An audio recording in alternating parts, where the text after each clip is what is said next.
In this video, we're diving into the dark and disturbing stories of every U.S. prisoner scheduled for execution in August 2025. These individuals committed horrific crimes, and now their time is almost up. From brutal murders to shocking betrayals, we'll reveal the cases that led to death row and the chilling methods they'll face on execution day. Before we get into it, make sure to subscribe for more gripping, true crime coverage. Tap the notification bell so you don't miss a single story as we count down to each execution. Byron Lewis Black, Tennessee. Byron Lewis Black was convicted of one of the most disturbing triple murders in Nashville's history, an act of domestic violence that stunned the community and left lasting scars. In April 1988, Black shot and killed his live-in girlfriend, Angela Clay, and her two young daughters, LaToya and Lakeisha, ages 9 and 6. The murders occurred inside the family's modest home in North Nashville. Prosecutors argued that Black, who had a long history of domestic abuse and drug use, flew into a rage during an argument with Angela. He retrieved a .22 caliber rifle and shot her multiple times. He then turned the gun on her two daughters, killing them both to eliminate witnesses. When police arrived the following morning, after concerned relatives called for a welfare check, they found the three bodies in different rooms, all fatally shot. There was no sign of forced entry, and Black's fingerprints were found on the weapon, along with blood matching the victims. Black claimed he had left the house before the murders occurred, but the timeline, physical evidence, and witness statements, along with a violent history of threats, painted a different story. In 1989, a jury convicted him of 3 counts of first-degree murder, and he was sentenced to death. Since then, Black has spent over 3 decades on Tennessee's death row, filing multiple appeals based on his declining physical and mental health.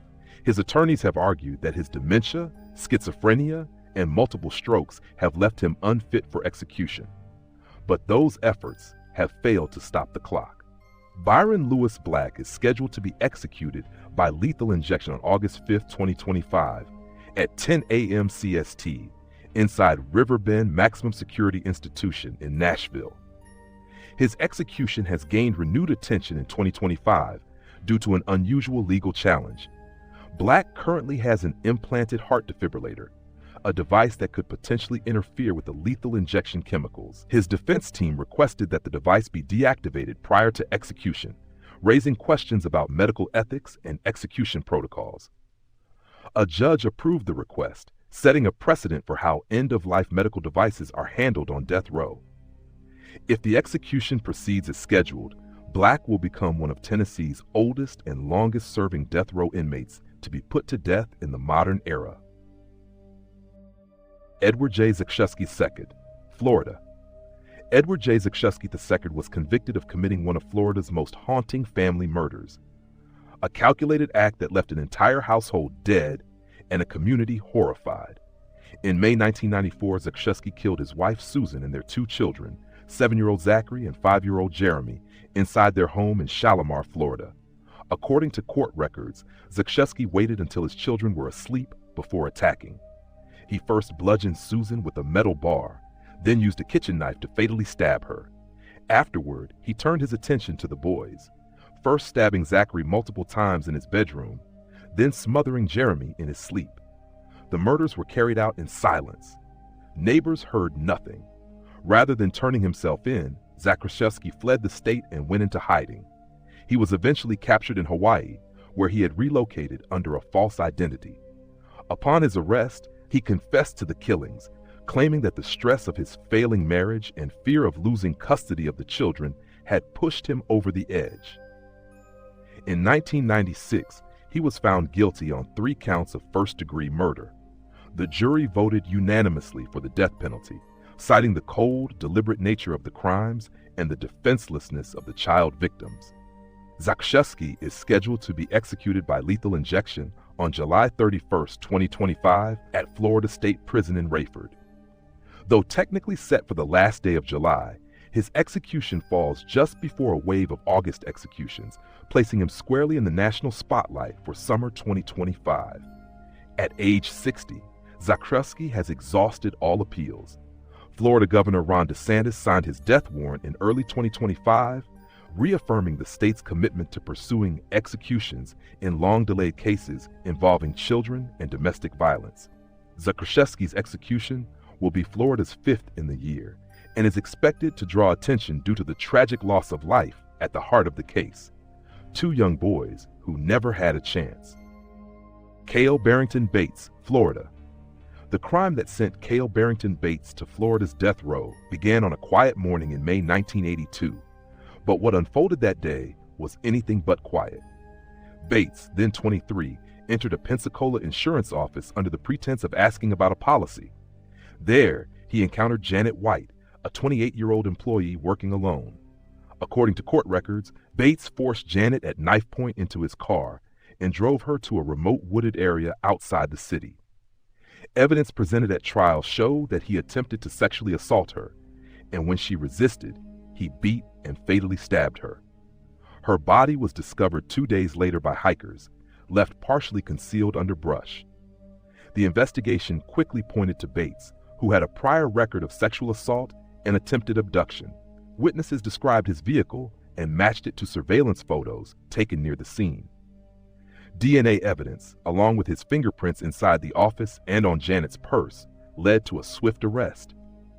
During interrogation, Bates confessed to the murder, stating he had snapped after being rejected and had not planned to kill her, but the brutality of the crime suggested otherwise.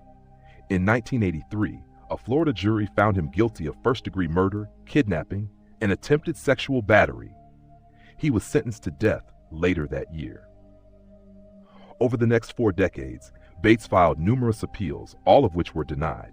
His case became one of the oldest active death penalty cases in the state, drawing attention from victims' rights advocates who pushed for closure for the White family. After 43 years on death row, Kale Barrington Bates is scheduled to be executed by lethal injection on August 19, 2025, at Florida State Prison in Rayford. Governor Ron DeSantis signed his death warrant earlier this year, citing the exceptional delay and the cruel nature of the crime as justification for final action. His execution will mark one of the longest gaps between conviction and execution in Florida history. For the White family, it closes a chapter they've waited decades to end. For many in the public, it reignites debate over whether justice delayed is justice denied. David Lee Roberts, Alabama. David Lee Roberts was sentenced to death for the brutal 1992 murder of Anetra Jones, a 25-year-old woman from Birmingham, Alabama. On the evening of September 3rd, Roberts entered Anetra's home uninvited, reportedly angry over her decision to end their brief relationship.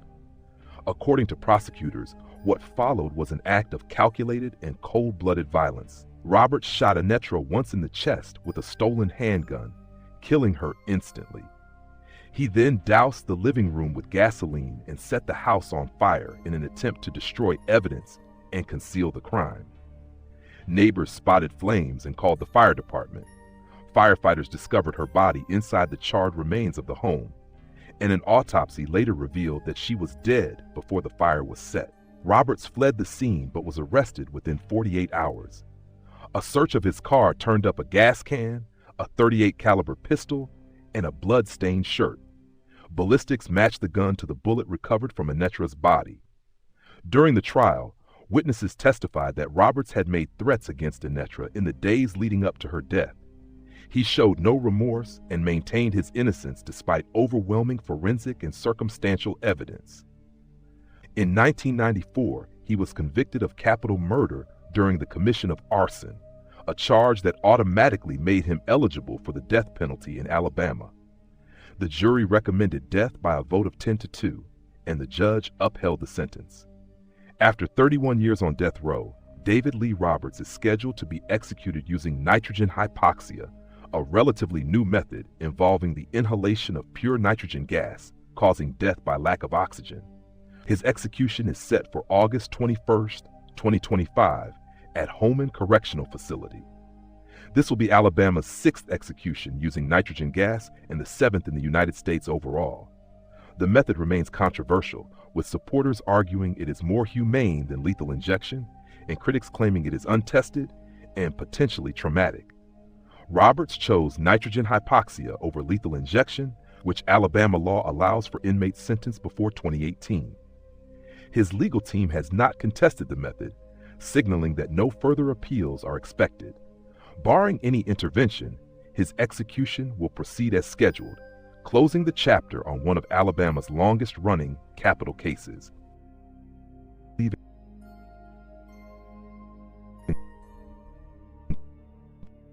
Capital punishment or not, their crimes left lasting scars, and now they're about to face the ultimate penalty. Which of these cases stood out the most to you? Drop your thoughts in the comments, and if you want more raw, real true crime content, subscribe and hit that notification bell. You won't want to miss what's coming next. Thanks for watching. Stay sharp, stay curious, and we'll see you in the next one.